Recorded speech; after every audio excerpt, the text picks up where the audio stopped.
అయ్యగారు ఇక్కడ ఉన్నట్టు, అసలు ఇండియాకే వచ్చినట్టు ఏ ఆధారాలు వాళ్ళకు దొరకకూడదు. వద్దు వద్దు వద్దు.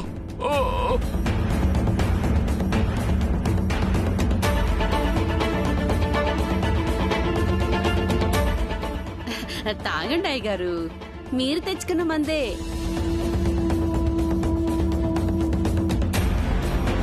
ఏ ఆ గ్లాస్ మందేం సరిపోద్ది, ఈ బాటిల్ తాగించు.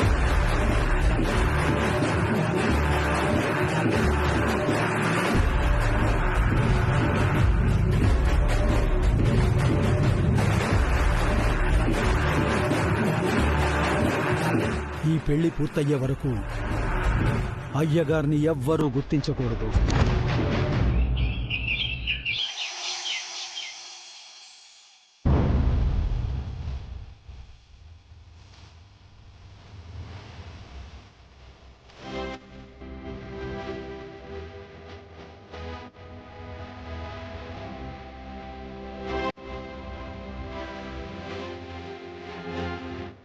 భగవంతుడా, ఇది నా కొడుకు జీవితంలో జరుగుతున్న మొట్టమొదటి శుభకార్యమని సంతోషపడాలో, ఆ మోసగాళ్ల చేతుల్లో వీడి జీవితం బలి కాబోతోందని బాధపడాలో అర్థం కావడం లేదు.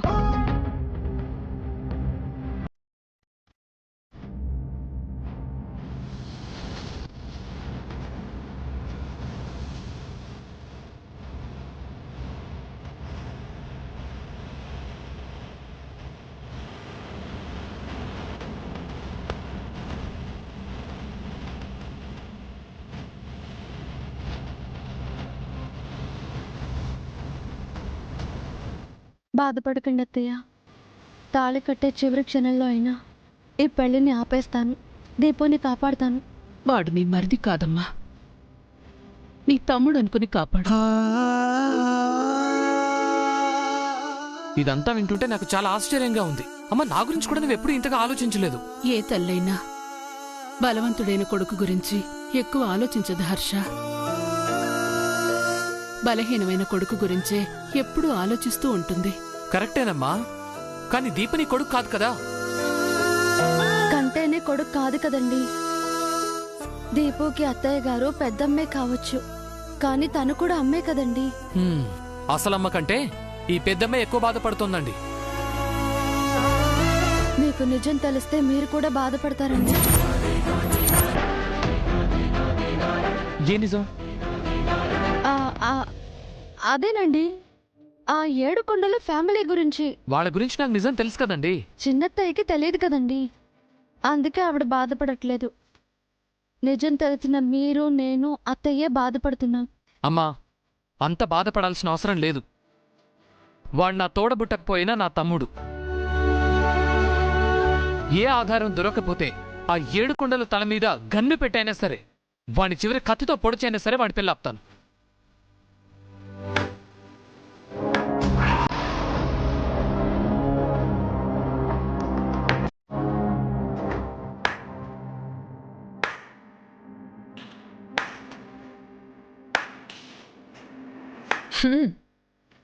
బావుంది హర్షబాబు.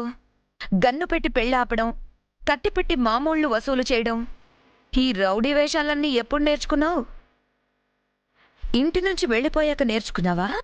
ఇంతేనా, లేక దోపిడీలు, కిడ్నాప్లు, మర్డర్లు కూడా చేశావా? ఏంటక్క, ఇదేనా నీ పెంపకం?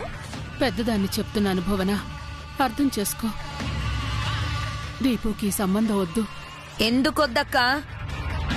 ఓ, నీ కోడలు దివ్య పైసా కట్నం కూడా తీసుకురాలేదు, 1 గ్రామ్ బంగారం కూడా వెంట పట్టుకురాలేదు. నా కోడలి కుమారి 1 కోటి రూపాయల కట్నం, 100 తులాల బంగారం తీసుకొస్తుందని అసూయపడి ఈ సంబంధం వద్దంటున్నావా? నిజంగా మా అమ్మకు అసూయ ఉంటే మీరు ఇంట్లో ఉండేవాళ్ళు కాదు పిన్ని. మీరంటున్న కుమారికి ఎంత ఆస్తుందో మాకు తెలియదు. నేను పెళ్లి చేసుకున్న దివ్య ఒకప్పుడు జే గ్రూప్ ఆఫ్ ఇండస్ట్రీస్ కి చైర్మన్. ఇటు తండ్రి ఆస్తికి అటు అమ్మమ్మ ఆస్తికి వారసురాలు. అవన్నీ వదులుకునే వచ్చింది. మీరంటున్న 100 తులాలు 1 కోటి రూపాయలు దివ్య గారికి దిష్టి తీయడానికి కూడా పనికిరావు. అన్నయ్య నాకిది కావాలి అని దివ్య నోరు తెరిచి అడిగితే నా బావ అభిరామ్ ఆస్తి మొత్తాన్నే కాదు తన ప్రాణాల్ని కూడా దివ్య పాదాల ముందు పెడతాడు. మరి ఆస్తి కావాలని అడగొచ్చు కదా అన్నయ్య. మా మీద పడి ఏడవడం ఎందుకు? నా పిల్ల ఆపడం ఎందుకు? దీపు, నాకెన్ని ఆస్తులున్నాయో ఎలాంటి ఆప్తులున్నారో చెప్పడం మీ అన్నయ్య ఉద్దేశం కాదు. ఏ ఆస్తి లేని వాళ్ళు మోసంతో నీ లైఫ్లోకి వస్తున్నారు. అందుకు నీ పెళ్లి ఆపాలి అనుకుంటున్నాము. నీ క్షేమం కోసం ఆపుతాం కూడా. నువ్వు ఆపితే మేము చూస్తూ ఊరుకుంటావా? ఎలాగైనా ఈ పెళ్లి జరిపిస్తాను. నీకు తెలీదు భువన, అనవసరంగా దీపు జీవితాన్ని నీ చేజేతులా నాశనం చేయకు. నా పెళ్లి నా ఇష్టం, మీరెవరు ఆపడానికి? మీరు చెప్పేవన్నీ నేను మా మమ్మీ నమ్మం. నమ్మకపోతే నీ లైఫ్ ఏరా స్పాయిల్ అవుతుంది. లైఫ్ లాంగ్ ఏడుస్తూ కూర్చుంటావు. అప్పుడు అర్థమవుతుంది మేమెవరిమో. ఏంటి గొడవ? చూడు ప్రసాద్, వీళ్ళీ పెళ్లి ఆపుతారట. ఎందుకు ఆపుతారు? ఎవరు ఆపుతారు? ఏముంది, మన వియ్యంకులు కుబేరులు కాదు బికారులు అని చెప్పిందే మళ్ళీ మళ్ళీ చెప్తున్నారు. వీళ్ళని మండపం వరకు రానివద్దు ప్రసాద్, ఇంట్లోనే ఉండమని చెప్పు. వీళ్ళింట్లో ఉండిపోతే మండపంలో ఏ సమాధానం చెప్తాం? అందరి ముందు తల దించుకోవాలా?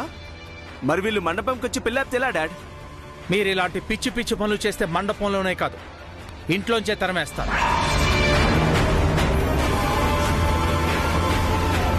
ముహూర్తానికి టైం అవుతుంది, పదండి.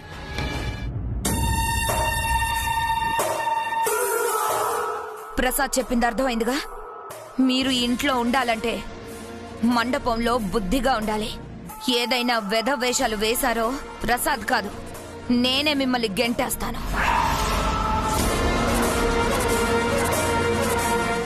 రారా దీపు.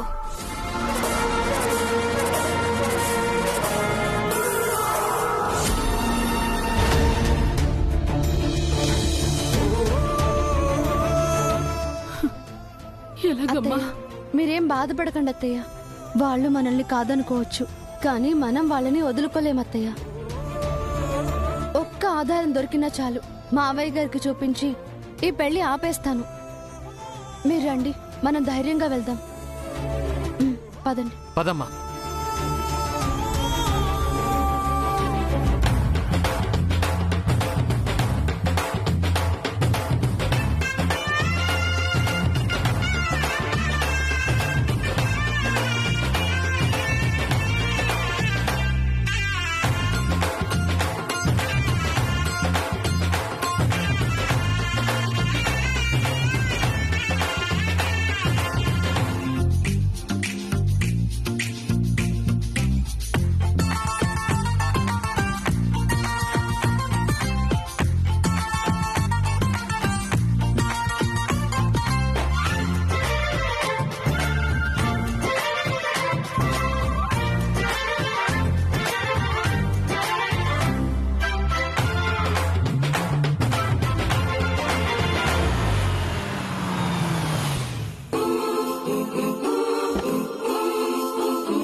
ఏంటయ్యా నువ్వు గూట్లో ఉన్న గుండ్రాయిని తీసుకొని నోట్లో పెట్టుకున్నట్టు ఈ ముసలాన్ని మనతో తీసుకురావడం అవసరమా? అవునన్నా, ఈ ముసలోన్ని ఇంట్లోనే వదిలేసి వచ్చుంటే బాగుండేది కదా. అదే మరి మీ తెలివి. ఈ చక్రపాణి అయ్యగారి కోసం ఆ దివ్య హర్షబాబులు సిబిఐ సిఐడి ఆఫీసర్లాగా తెగ వెతుకుతున్నారు. ఈ ఇంట్లో వదిలేసి వచ్చామనుకో, వాళ్ళు పట్టేసుకోరా? మన బండారం బయటపడిపోయి ఈ పెళ్లి ఆగిపోదా? నిజమేనయ్యా. అందుకే మన కూడా తీసుకొచ్చాను. ఈయన మనతో ఉండడమే మనకి క్షేమం, ఈ పెళ్లికి కూడా క్షేమం. ఆ, నీ తెలివే తెలివి నాన్నా. నీ తెలివికి జోహార్లు.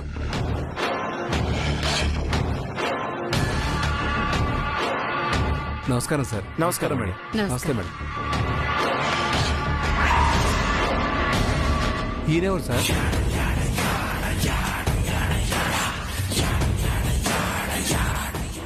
రావు బహదూర్ వీరభద్రం గారు, మా నాన్నగారు. ఓల్డ్ బిఏ, మాజీ జమీందారు. అవునా? ఆ, నమస్కారం పెద్దాయనా.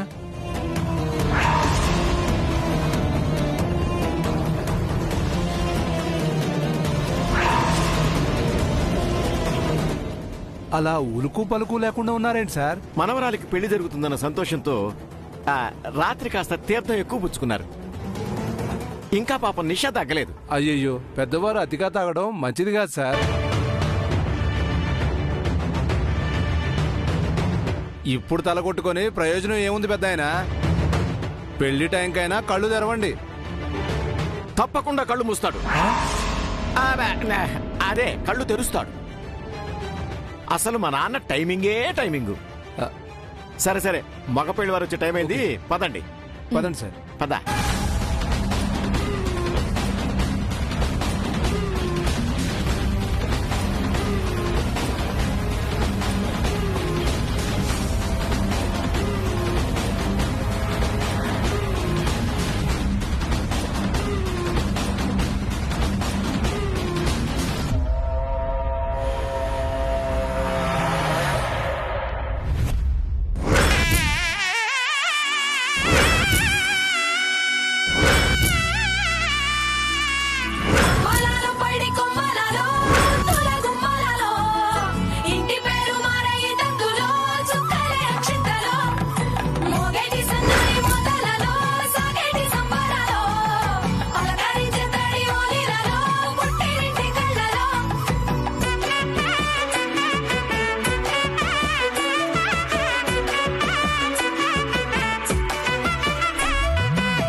నమస్కారం బాబు గారు.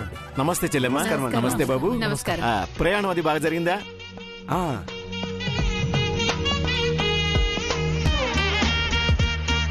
అమ్మా దివ్య, జరుగుతుంది మా అమ్మాయి పెళ్లి కాదు, నీ చెల్లెలి పెళ్లి. నువ్వే దగ్గరుండి అన్నీ చూసుకోవాలి. తాయారు, ఆ మాట నువ్వు మళ్ళీ చెప్పాలా? ఆ పెళ్లి చూపుల రోజే మనం ఫిక్స్ అయిపోయాం, కుమారి దివ్య అక్క చెల్లెలు అయిపోయారని. అంతే కదమ్మా?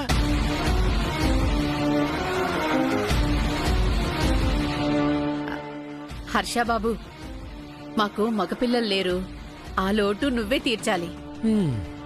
కుమారి నీకు మరదలు కాదు, చెల్లెలు అనుకో.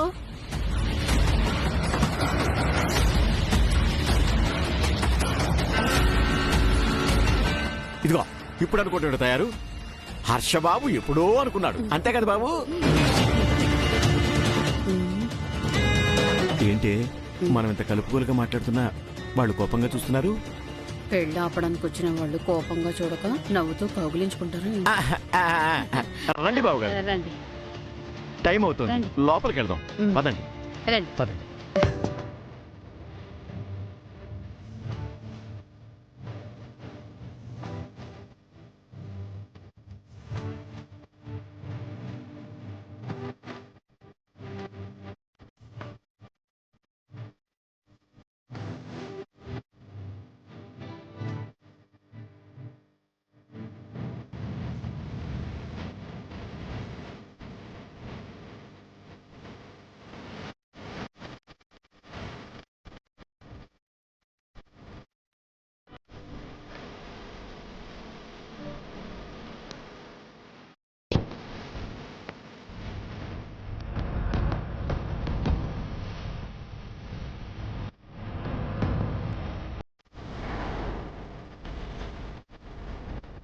అరేంజ్మెంట్స్ నచ్చాయా బాబు గారు? అమ్మ చెల్లెమ్మా, పెళ్లి కొడుకు గది అటువైపు, పెళ్లి కూతురు గది ఇటువైపు.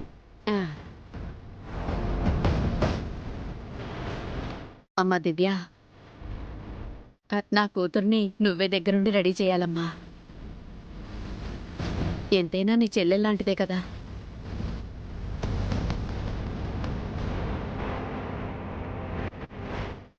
ఉమ్. ఉమ్.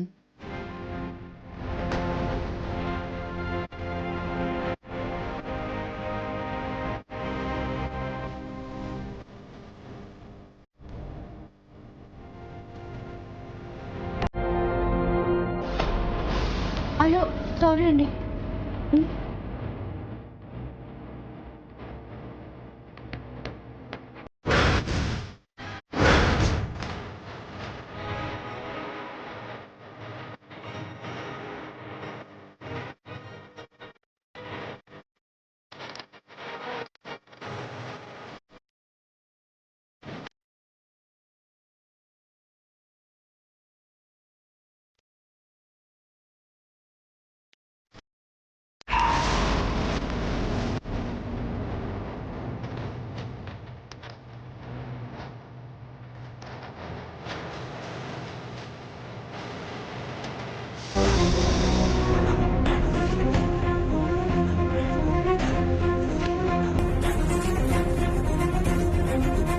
అంకుల్ మీకు sorry.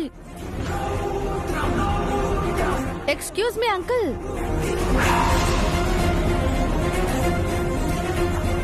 Excuse me uncle. Uncle. అమ్మా నువ్వెంత పిలిచినా ఆయన పలకరమ్మా.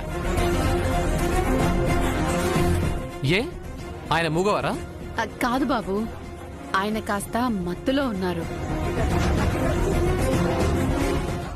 మత్తులోనా?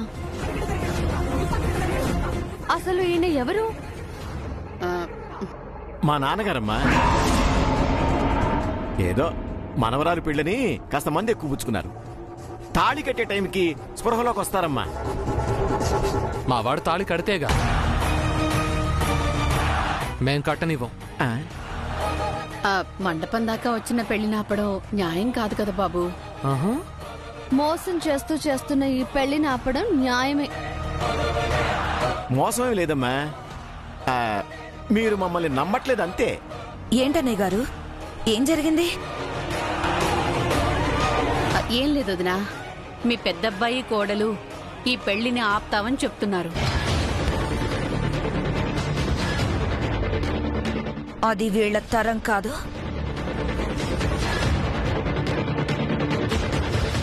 అలాంటి ప్రయత్నం ఏది చేసినా వీళ్ళు ఈ మండపంలో ఉండరు. మంచి మాట చెప్పావు చెల్లెమ్మా.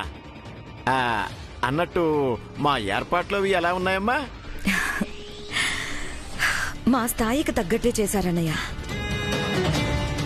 హైకోర్టు లాయర్ రాజేంద్ర ప్రసాద్ గారు భువనేశ్వరి గారులతో వియ్యం అందుకోవడం అంటే మాటలు కాదు కదా వదిన గారు.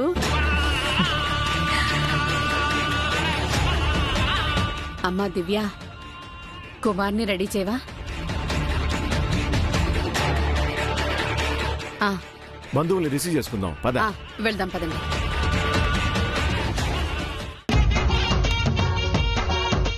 ఏమండి, అరేంజ్మెంట్స్ అన్నీ అదిరిపోయాయి కదా? అవును, మన హోదాకి తగ్గట్టుగా ఉన్నాయి. మన వియ్యంకులు డబ్బున్న వాళ్ళు కాకపోతే ఇంత గొప్పగా ఏర్పాట్లు చేస్తారా?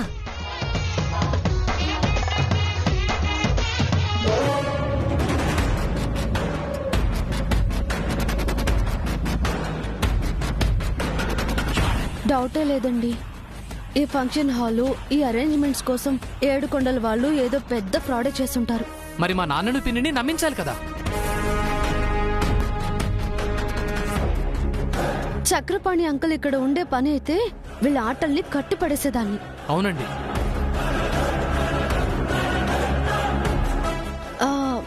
అటు ఒకసారి వెళ్ళి చూద్దాం పదండి.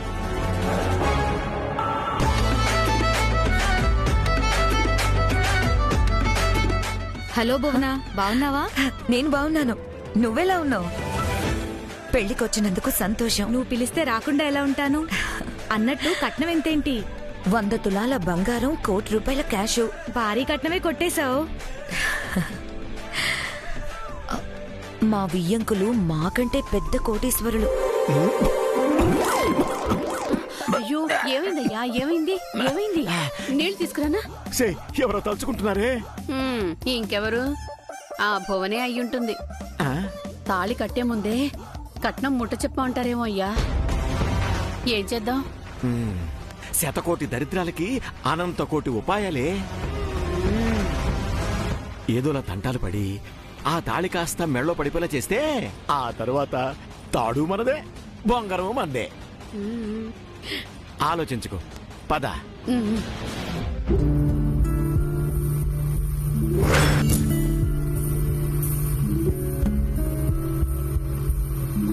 భగవంతుడా, ఏ రకంగా చూసినా ఈ పెళ్లి ఆగేలా లేదే.